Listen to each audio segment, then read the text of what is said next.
Първата джамия, която се строи в Ямбол, е Ески джамия. Над вратата на джамията е поставен надпис, че това е Ебу Бекир джамия, построена през 1413 година.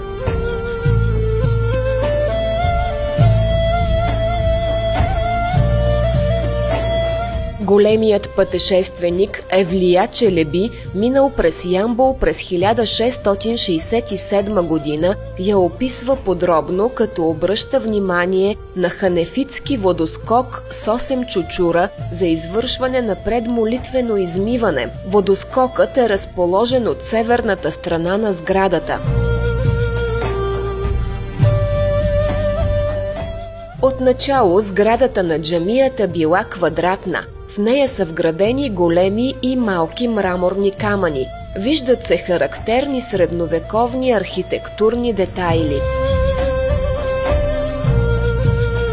През 1973 година започва реставрацията на Ески джамия. Състоянието на джамията преди реставрацията е плачевно. В процеса на работа в 4 ъгъла на купола са намерени вградени 4 акустични гарнета, които правят акустиката в сградата много добра.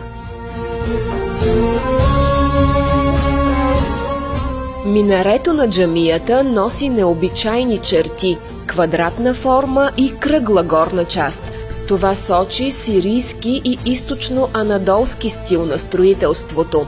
Централният купол на Ески джамия е масивен оловен. Вътрешните стенописи на джамията в Ямбол датират от 17 век. Счита се, че Ески джамия е втората по големина джамия в България.